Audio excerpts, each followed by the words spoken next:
And all join palms. And repeat after me. I take refuge in the Buddha. I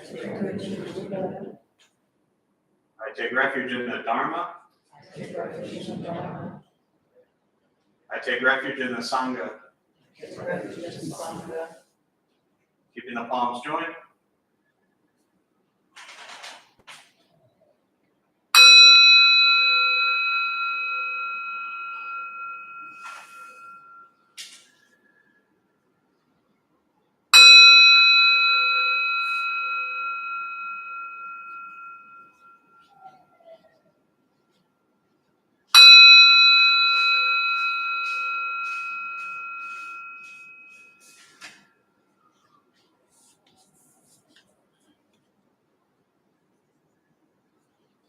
Palms down.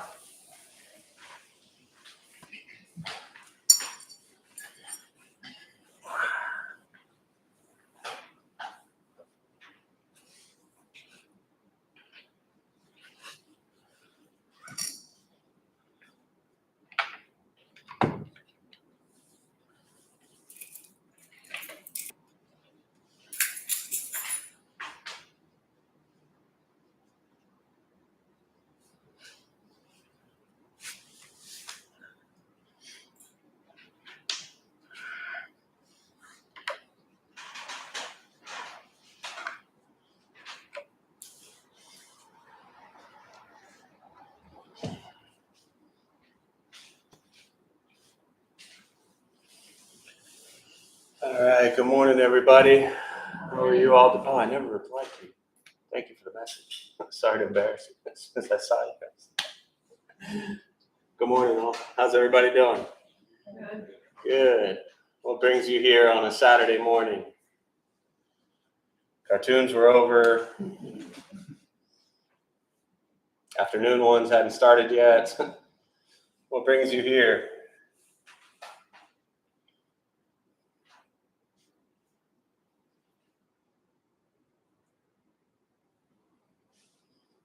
Meditating during the weekend alone is nice and all, but having everybody around to do it at the same time is nice for the weekend.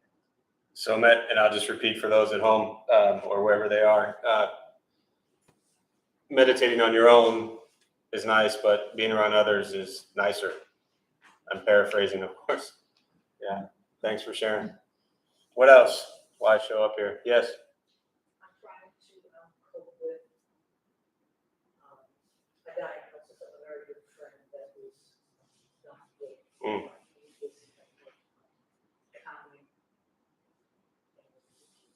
Yeah. So trying to cope with the diagnosis of a very dear friend, which is not so good. Yeah. Heavy stuff. What else? Why show up here? Continuing to practice? Yeah. I feel bad after. Feel better after? Yeah. I try not to make people feel worse, but sometimes I do. I mean that very seriously. Like, I'm glad that, it's like 9 out of 10 people feel better after, but sometimes leaving this space does make you feel maybe worse. Why would that be? Why do you think? Or maybe someone has a very real live experience of when they left here, they felt worse than when they got here. It touched on something. Touched on something? Who said that? Sorry. Okay, it's hard. Yeah. Touched on something, such as, maybe expand on a little bit, but yeah. Yeah, I'm not sure, like maybe healing. Mm-hmm. Touched on something that needs healing. And maybe you're not conscious of it in the head yet. Your subconscious thing got it. Mm-hmm. And maybe that. Yeah, maybe not conscious of it in your head yet. Subconscious has it, and then all of a sudden you sit down, you meditate, you hear people say a bunch of stuff, and then you're like, oh, wow, this really hurts. Yes, that's pretty much exactly what I was going for. I mean, you could say that a million different ways, but very often sitting in silence and doing a meditation practice and being in community creates opportunities to explore some of those things that maybe we're not so consciously aware of throughout our day. And when we do that, it kind of takes away the avoidance technique that so many of us become really good at.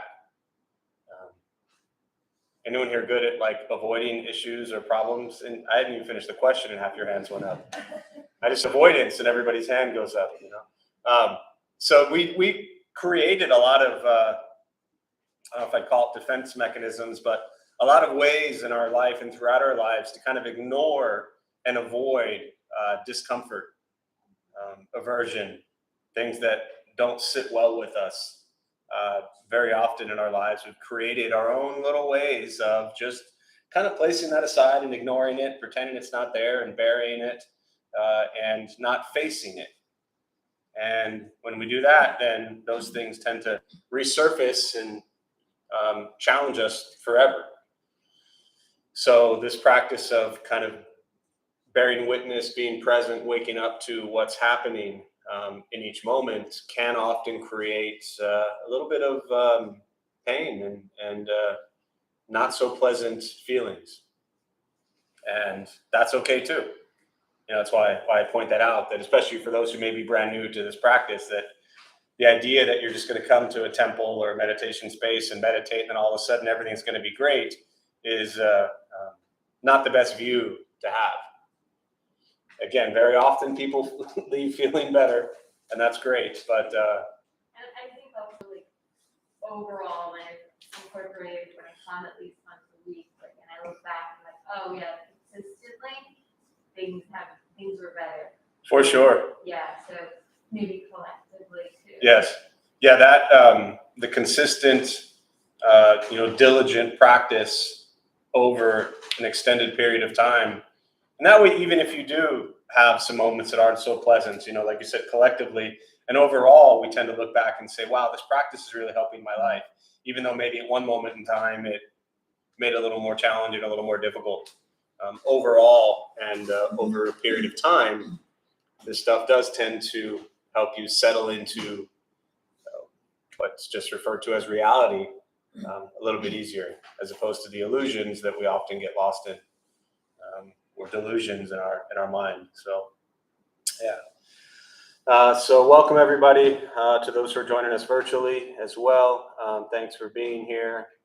I see Bill, Cynthia, Benton, Baxter, Michelle. Every time I see that, what was that old show? And I know anybody my age or older, not that any of you are older than I am, of course, but what was that show?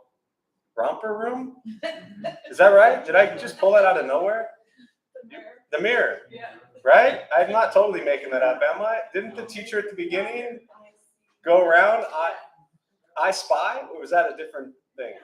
I see, right? Yeah. And they would just hold up the mirror and say, I see, and they would name all the kids' names. Yeah. Here we are like 40 years later, and as I was starting to rattle off names, Romper Room went into my head. Yeah. Clearly old trauma I have to face. So, all right. So again, welcome to everybody virtually. We'll go ahead and we'll start with meditation practice. For those who are joining us for the first time, a couple things to tell you before we begin. Nothing's going to happen to you. You're not going to float away. You won't have any mystical, magical experiences. The mind that races all day long is not going to shut off. Don't judge your practice, meaning don't ask yourself, is this working or not working? Are you doing it right or wrong? We're just going to sit. We're going to breathe. You'll hear sounds inside, sounds outside. This is life. Life is filled with chaos. And this practice is learning to get quiet and still within all of the chaos. Posture. You just want to be comfortable. If you are on a cushion, often it helps slide into the front third. Pushing the stomach forward allows the back to straighten. Same thing if you're in a bench or chair, just trying to sit up straight. Gently relaxing the shoulders. Hands can be on the knees or in the lap, whatever is comfortable for you. If you need to move during meditation, simply move. Movement doesn't make you a bad meditator. It just means your leg hurts. So you just want to be comfortable. I will guide us as we begin. And we'll settle into a little bit of silence.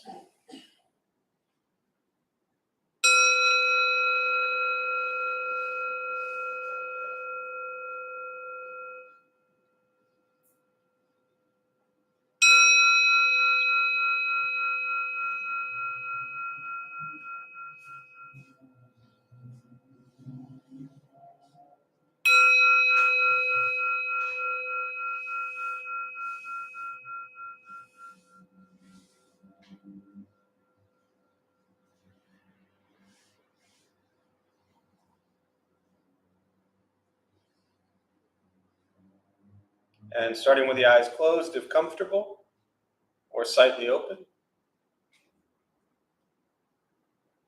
Mouth is open or closed. I'll start with taking 3 deep breaths, slowly.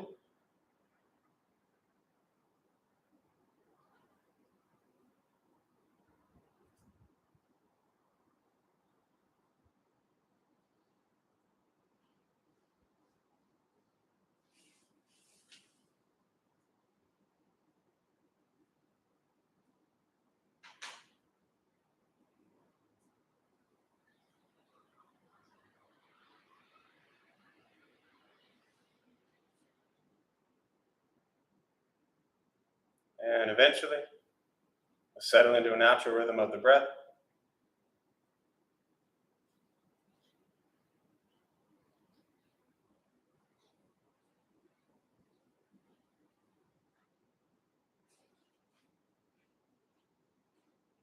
Noticing the mind as it wanders, jumping from thought to thought.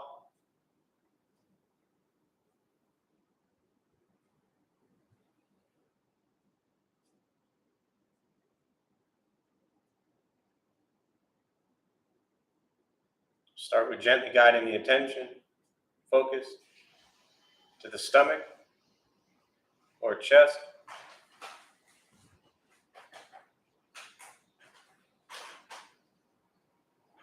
Breathing in, feel them rise. Breathing out, they fall.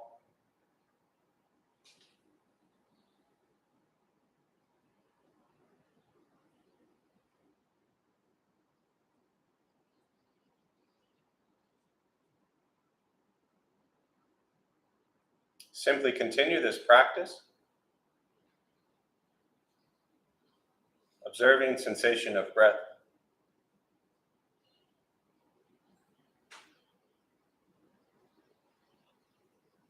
Expecting nothing but to sit and breathe.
As the mind wanders,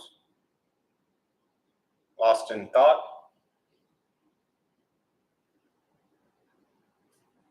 recognize it.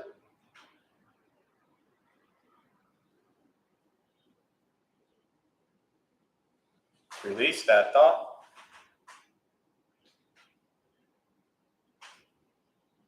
Return attention, focus to the breath.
Breathing in.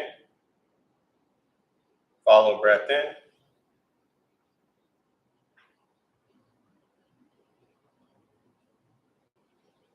Breathing out. Follow breath out.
Letting go of expectations.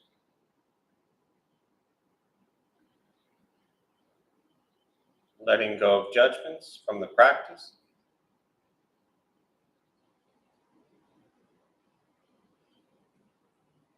Just sitting.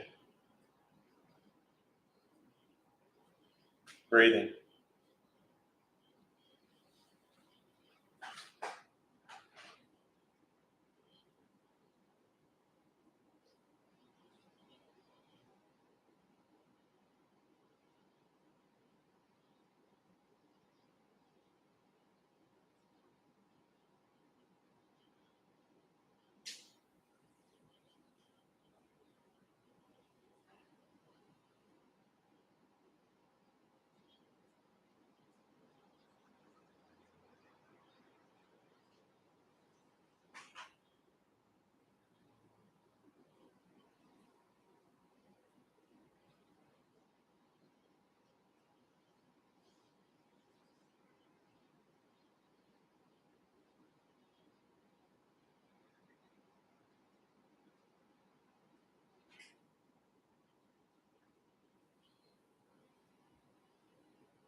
Keeping the mind alert.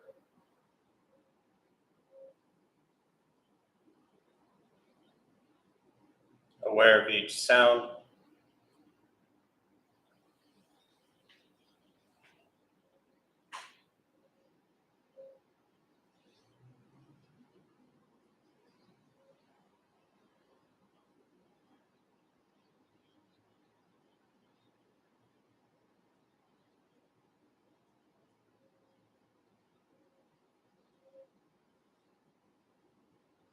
Each thought.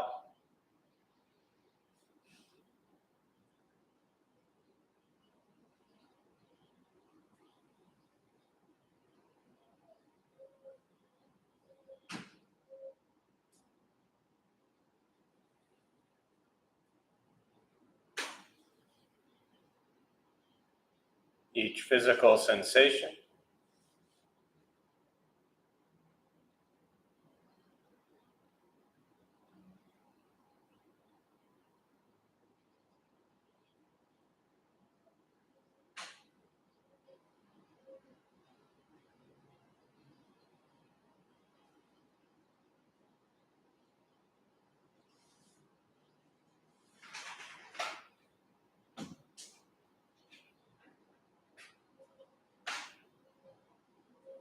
Yet concerned with nothing but sitting, breathing.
And with the body still, rested, and the speech quiet, aware of all sounds,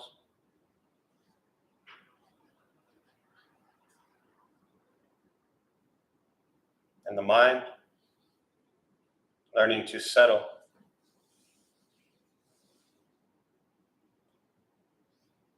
Know what it's like to just sit and breathe.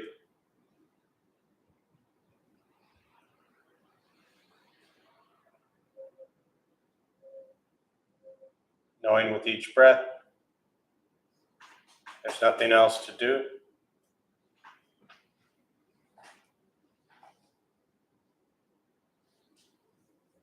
Nowhere else to go.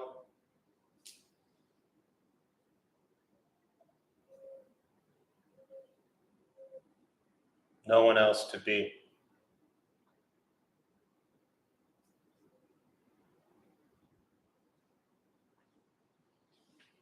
Everything beautiful, exactly as it is. Sitting, breathing.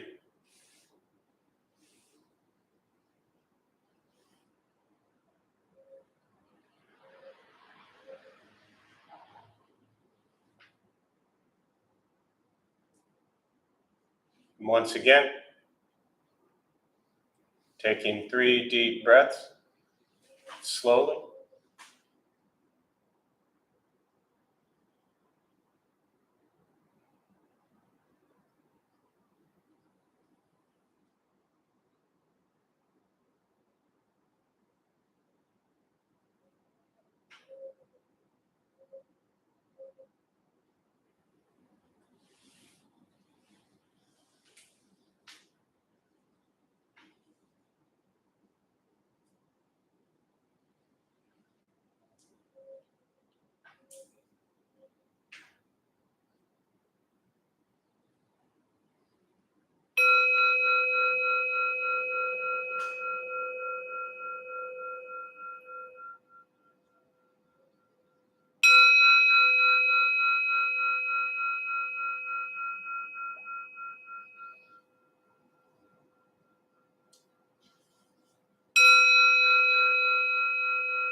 As you slowly open the eyes,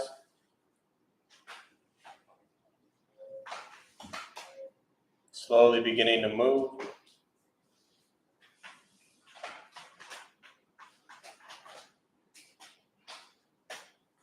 And most important, with the practice of meditation, is to recognize how you feel now, immediately after. Compare this to how you typically feel throughout your day. Recognize the difference, if there is one. Ask yourselves how you'd prefer to feel every day for the rest of your life.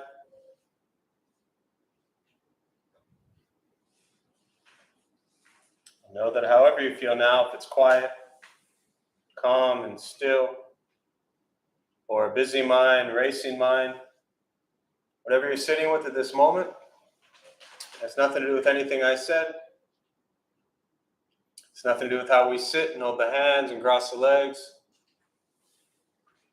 It's nothing to do with the sounds around us or anything else for that matter.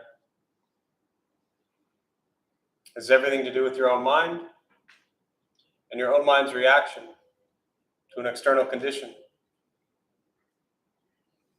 This is what the Buddha called pratitya samuppada, means dependent origination. This is the basis of the Buddha's awakening. The word Buddha simply means awakened. He was a human being, no different than any one of us, who began to understand why he suffered, why he got angry, sad, depressed, stressed, anxious. He began to understand the causal relationship of all phenomena. And what that means, very simply, for all of us, regardless of where you come from or what you believe in and where you think you're going, your whole life is filled with things that happen, and you react.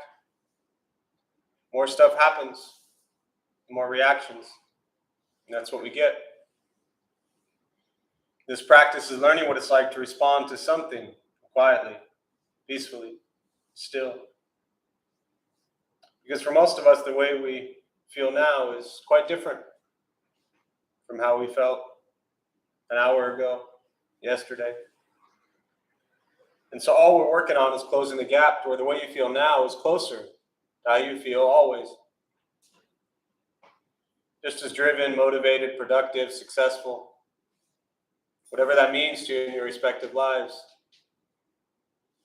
But with a mind that's steady, clear, focused, distracted by nothing, disturbed by no one. This practice is not easy. It's not necessarily fun. It's not an escape, as often people think it is. It's direct perception into present moment. And as we all know, the present moment can be incredibly difficult, challenging. So this is learning to be with things as they arise. Understand the impermanent nature of all phenomena. And move forward. Meditation is free. Buddhist practice is free. It's sitting, breathing, becoming aware of what you think, say, and do, and recognizing how that impacts every moment of your life. Not just for you, but for those around you as well. Very often we think we come into practice to help ourselves, our stress, our anxiety, our anger, our sadness, our depression, whatever might be most pressing for you. And yes, it is there for us to help ourselves. But we also begin to recognize that this world's not just about us, even though sometimes we might think that way, or feel that way, or act that way. I'm sure none of you, but other people out there who might think the world's all about them. And so we begin to recognize that while this practice is helping us be a little calmer, a little gentler, a little more peaceful, that has a tremendous impact on everyone we interact with on a day-to-day basis. And so we see the changes that begin to occur in our lives because we begin to change. And that's a very powerful gift that you're able to share with everybody. The Buddha taught very clearly that in the Four Noble Truths, you have the first thing he says is life is suffering. Dukkha doesn't mean all of life sucks. It just means we're going to struggle a lot. Discomfort, angst, dissatisfaction. Yes, there's tremendous suffering, loss, pain, trauma. There's heavy stuff. There's also, not liking the sandwich we ordered, or not liking the temperature, or not liking the way we look in a certain shirt. This is also dukkha. These are things that we struggle with on every day and through every experience. So major dukkha, and dukkha that's just somewhat minimal, but it still causes suffering. And the second thing he says is, well, what's the cause of it? And this is called the three poisons: greed, anger, ignorance. We're often greedy, we want more, we're angry at the way things are, and we're ignoring the true nature of reality and spending our lives trying to project our reality onto the world, which everyone else is always so grateful to hear. And the reason I bring this up, well, the third is the ending of suffering, Nirvana, liberation, freedom from suffering, and the fourth is the path, the Eightfold Path. Correct views, thoughts, speech, action, livelihood, effort, mindfulness, concentration, that's our karma, it's what we do all day long. But the reason I bring it up is because the root cause of our suffering, greed, anger, ignorance, the way we overcome greed is with generosity. And in Buddhism, it's called dana. I'm not bringing this up to get into the most misunderstood and misused word in Buddhist practice. That's a whole nother 12-hour discourse. But I bring up dana because the teaching that the Buddha gave is the greatest thing that you can give. The greatest gift, the greatest form of dana is the practice of the Dharma.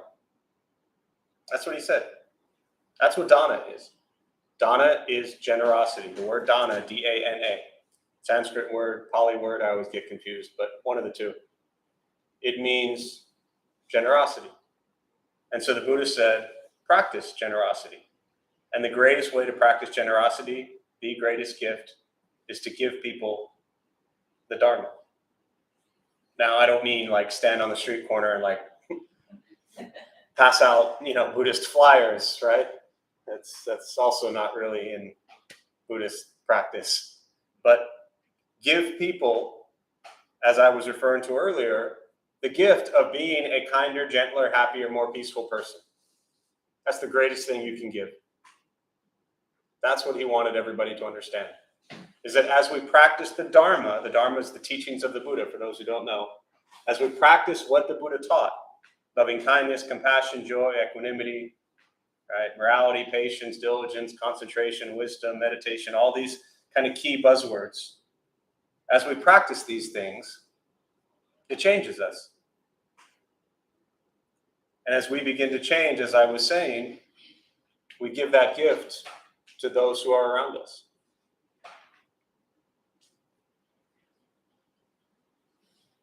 And that's a very beautiful gift to bring into the world. I mean, think of the person right now in your life, I'm just taking a guess here, that you're always angry or upset at. I'm guessing that most people have someone like that. Or the person that like frustrates you the most or challenges you the most or just like, eh. Imagine if you just drastically changed without any condition tied to that, meaning without them having to change. Because a lot of people say, well, I'll change if they'll change. I'll change if they're nice to me. I'll change if they apologize. I'll change if they forgive. But what if you just changed? Your outlook, your view, your perception. What if you just gave them that gift? That's a beautiful thing. Because there's a lot of people carrying a lot of weight and a lot of burdens based on our actions and our behaviors. Not easy stuff. Right? But incredibly life-changing for you and those around you. So with that, I'll pause.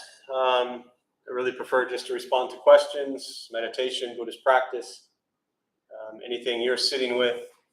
And we'll use the rest of our brief time this morning. And I'll just respond to what's on your mind. So, and if you are, again, virtual, welcome. There's a chat box on your screen somewhere, so feel free to type in questions.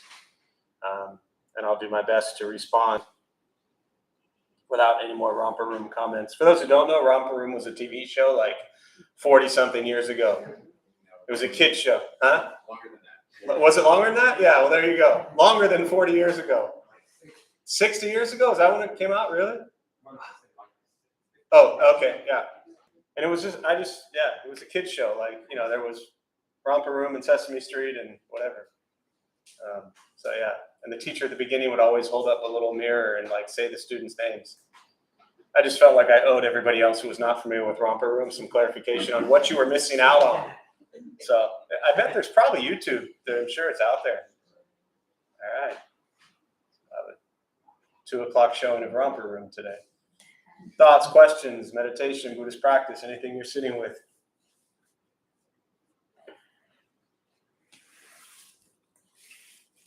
Those of you at home, you're probably Googling Romper Room right now. Question. Let's see, Graham, this was so supportive today. Thanks, Jeff and Sangha, you're welcome. Bill, does it really matter how we feel at the end of meditation compared to how we normally feel? No, it doesn't. I love Bill because Bill's been asking, like, I don't want to say the same questions for years, but they're so literal and like analytical and descriptive. And it's not really fair talking and responding to someone who can't really defend themselves right here, because all they are is like a little tripod on the camera here, Bill. But I love your questions because they are very, very literal. And I always say, and I've been saying this for 12, 15 years, pay attention to how you feel now and compare it to how you felt 20 minutes ago or yesterday or an hour ago. Bless you. And so the question of, does it really matter how we feel at the end of meditation compared to how we normally feel? No, not at all. I mean, comparing how we feel from one moment to another doesn't change how we feel in that moment. But there are reasons I say everything I say from that meditation, which is exactly the same for the most part every single time. Why would I potentially say compare how you feel now to how you felt 20 minutes ago or yesterday? Why would I ask that question? What do you think? Some perspective and maybe notice if there's a change that may be due to meditation. Yeah, some perspective and maybe notice if there's a change. And continuing on that, Eric, so if I say, so yes, some perspective and notice of a change. And if you do notice a change, what could that potentially do? If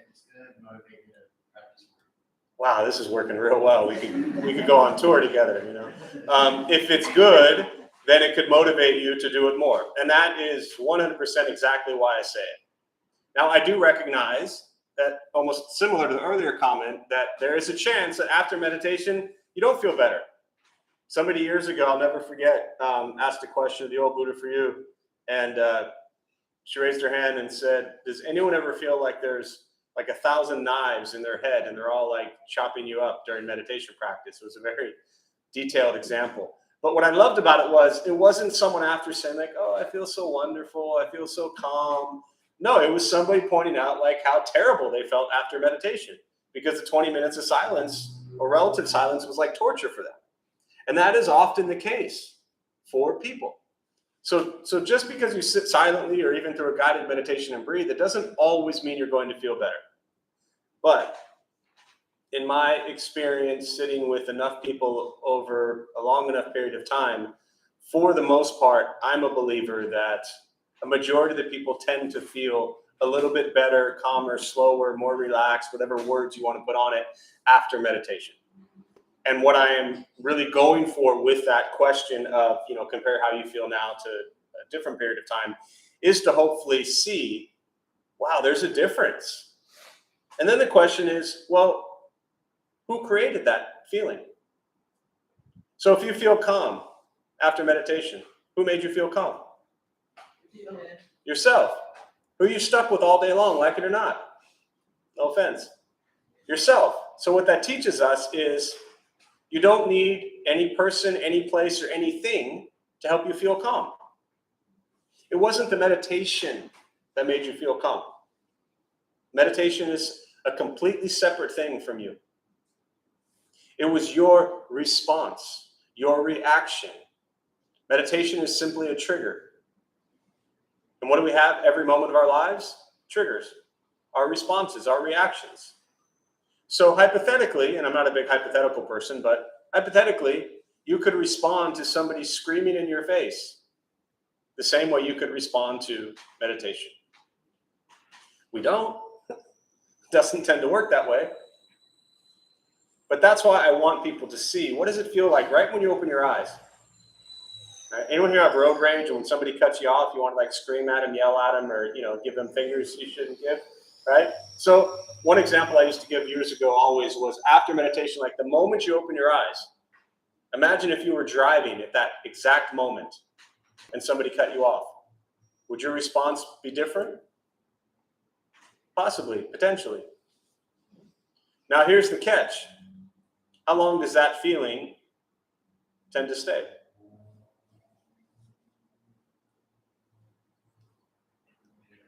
A minute or two, right on. That's very, anywhere from a minute or two to, an hour or two to a second or two, meaning it doesn't stay that long. It goes away. And for most of us, by the time you get outside, that world out there, they don't care that you just finished your meditation. They didn't finish theirs. They're going 1,000 miles an hour, and you are going to get right back into the chaos out there. And that chaos will destroy you if you're not careful. People aren't all of a sudden going to start driving calmly and peacefully just because you did a meditation. So we practice this not to be good at meditation, not to compare moments, but to recognize, wow, I made myself feel calm. I made myself feel quiet. I made myself feel peaceful. I made myself feel angry. I made myself feel stressed. I made myself feel anxious. We recognize that we are in control of our emotions. Or let me rephrase that. We have the ability to be in control of our emotions and our responses. So, hope that's helpful, Bill. If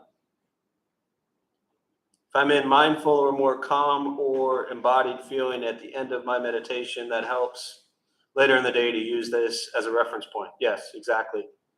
Something better that I created myself.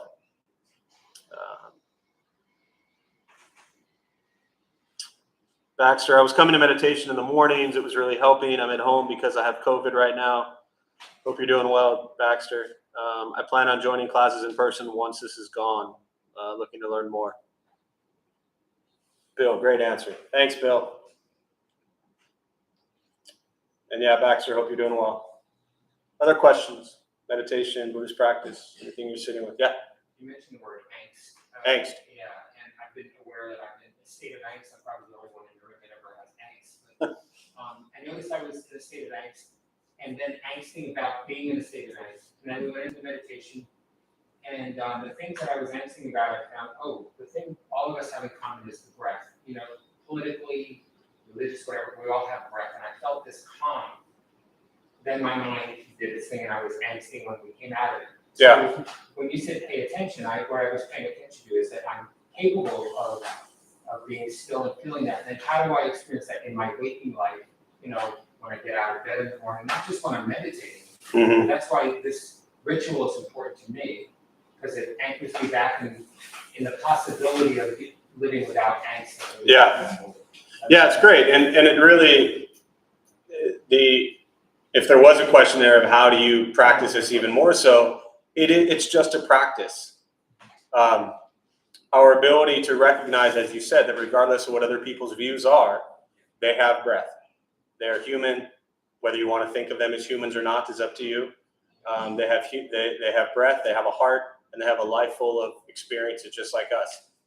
There's a teaching years ago, a monk used to say that every person he looked at, he saw them as what's referred to as bodhicitta, which is Buddha nature, but he referred to them as Buddhas to be. Meaning that everyone has the potential to awaken. And so he saw every human, no matter how mean and nasty they were, as someone who also could awaken. And that helped cultivate compassion for their suffering, which leads them to inflict pain. So yeah, it's difficult, but with time, it becomes a little bit easier. Yeah.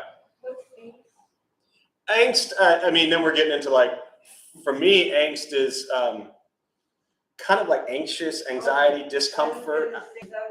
What is angst to you? There's something that could be happening, like something under the bed, you know, like when you mentioned rock room, I thought about, you know, the boogeyman under the bed. This thing that doesn't necessarily even exist, right? I'm worried about. Yeah, which is kind of, to me, is kind of like anxiety, fear, worry, concern, just something that we're not comfortable with, which occurs a lot. Right. Yeah. And it's not specific, it's just the general state of what you're saying. So. Yeah. Yeah. Oh, thank you. Other questions?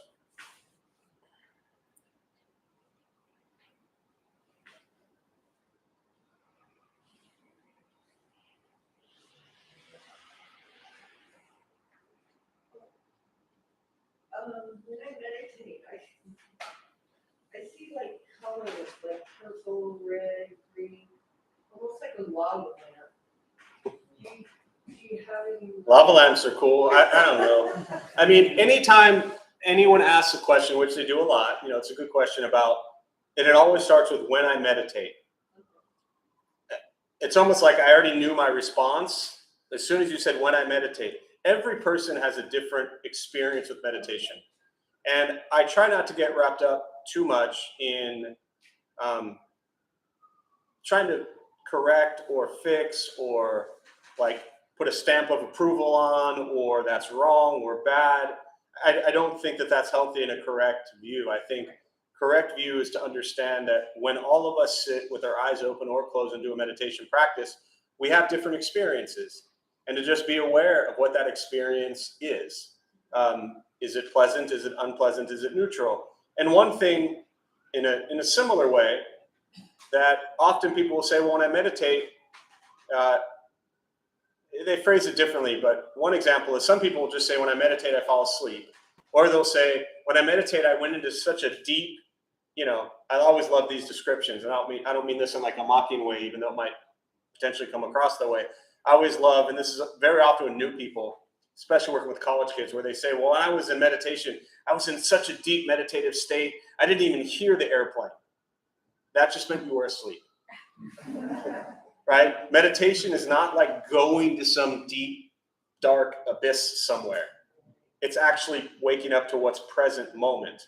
So my response when people say like I fell asleep, I went into some deep place, If the scene colors bothered you, if not, great. It was just, I just thought maybe there was a meaning behind. Just means you're seeing colors, and if anybody tells you they know a meaning, then I would probably never sit with that person again because they're making up a bunch of crap.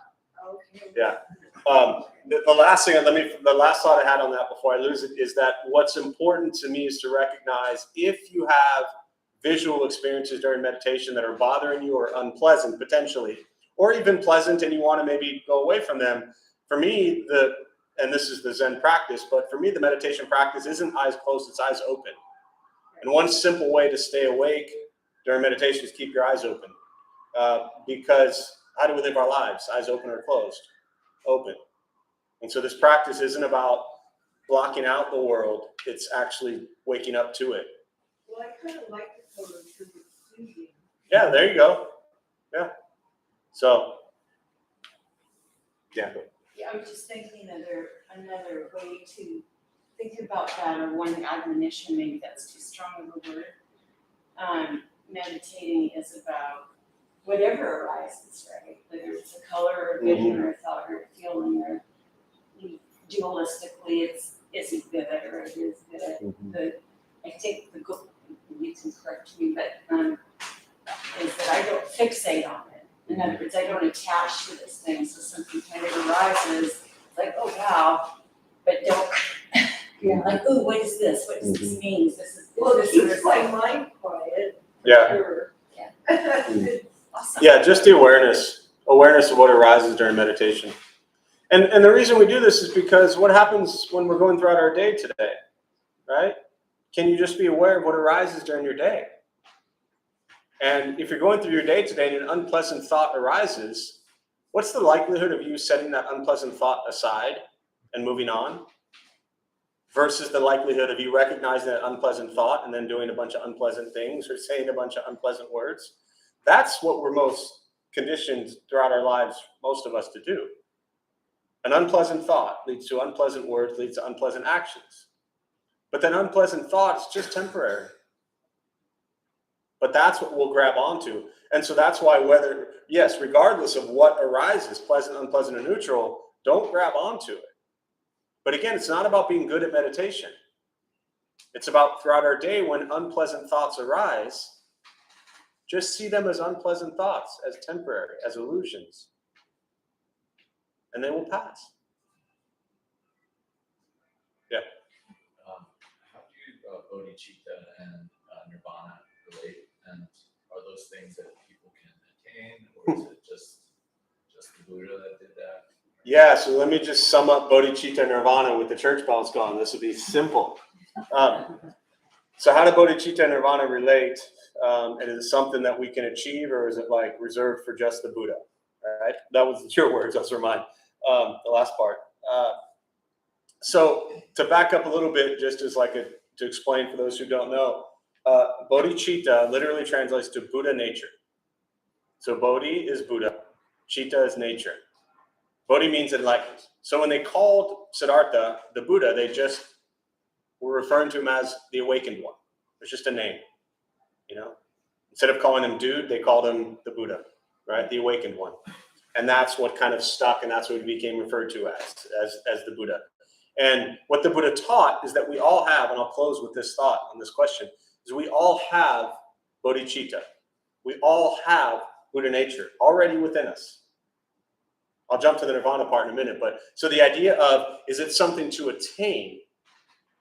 My suggestion is, with anything in Buddhism, try not to look at it as something that must be attained, because then that means it's somewhere we have to go or get to or achieve.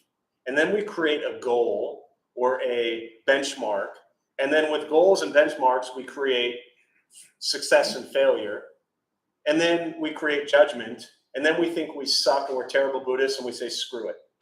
Again, that's just one example, right? So recognize that bodhicitta we all have. So today is kind of I don't know if it is right now, but earlier, a little bit of a cloudy day, right? Is the sun there on a cloudy day? Yeah. But it's obstructed by what? Well, I kind of gave it away, but the clouds, right? So the sun is still there, but the clouds are blocking it. And when the clouds part, what are we left with being able to see? The sun. That sun is our bodhicitta, our Buddha nature. So the good news is, you're already awakened. There's nothing left to do. Well, okay, maybe a couple things. We just have to recognize, what are the clouds? The clouds, that's the three poisons. That's our greed, that's our anger, that's our ignorance. So nirvana, the word nirvana, which is the third noble truth, right? Literally translates to extinguish. Other than being a great rock band, it's to extinguish.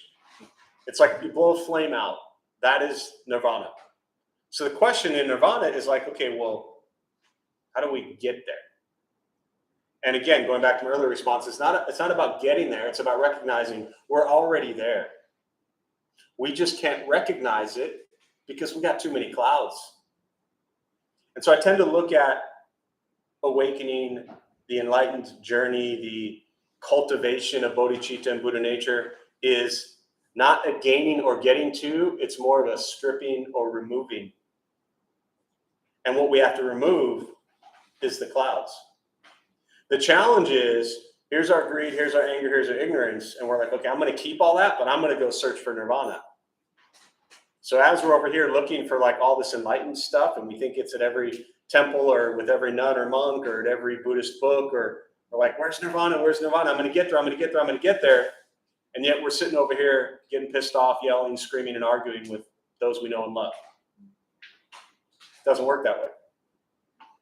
Have to look at the clouds and work on removing the clouds. And fortunately for most of us, we got a lot of clouds, and it keeps us busy, you know. I mean, if there were no clouds, this would be no fun. Roaming around as all these enlightened people. So even coming back to my response earlier about the Buddha to be, that we're all Buddhas to be, we're all already awakened. We just, some have more clouds than others. I don't mean that in a judgment way, but we've all known people throughout our lives that are kinder and gentler than others. And a lot of people have really just tremendous pain and suffering and clouds, and that causes a lot of conflict. So that's bodhicitta. Does that help explain bodhicitta? We all have it. Nirvana. One thing about nirvana, another thing about nirvana as well, is that the Buddhist teachings look at samsara, which is the cycle of birth and death, and that we're all stuck in the cycle of samsara. And nirvana are often looked at as like these opposites, but both nirvana and samsara are right here in this moment. So they're not separate from each other. And then the last thing about, like, you know, is it just something the Buddha can do? Anyone can do it, you know. The question is not can we do it? The question is what? Will we? That's the hard thing. We could all, like, literally. And in certain schools of Buddhism, specifically a Japanese school, they teach about like instant enlightenment. Because all of us in this moment, right now, could awaken. Like that. No more greed, no more anger, no more ignorance. How long do you think we can keep that today?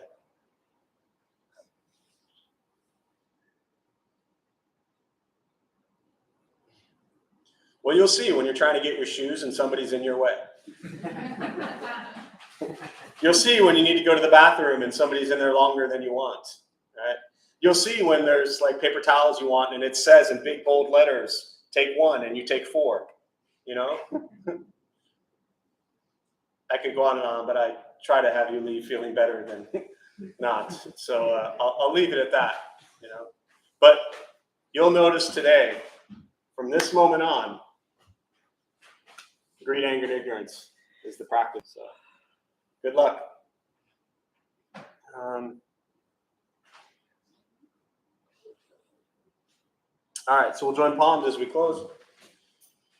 May the benefit of this practice be shared with all beings in all directions. May any merit gained from this practice be transferred to the more than 6 million lives that have been lost during this pandemic, their family and friends who continue to suffer to this day, to all of those in Ukraine, surrounding areas that have lost lives and are suffering, and to the children and parents who lost lives at the shootings in Texas and Chicago, and their family and friends who continue to suffer. May they all be at peace. May we all be at peace and free from suffering.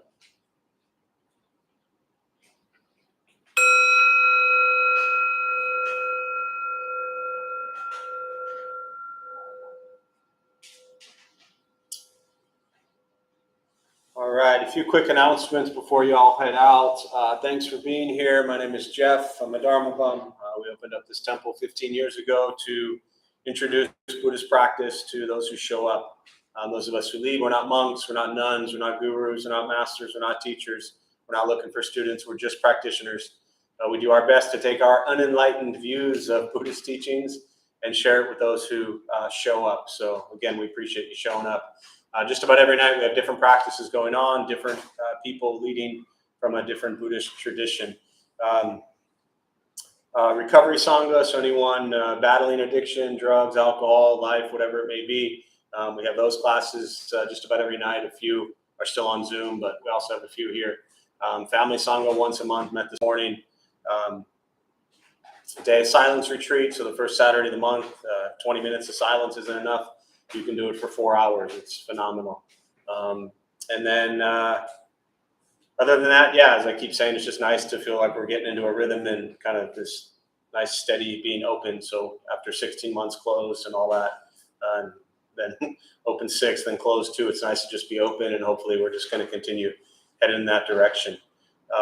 Morning meditation, Monday through Friday, 8 and 8:30 a.m. We're also looking for anybody. We have a few people traveling, so if anybody is and wants to come to morning meditations and lead for a little bit, or potentially anyone wants to, we're looking for a couple backup hosts as well during the evenings on Wednesday and Thursdays. But so if anybody's interested in any of that, let me know.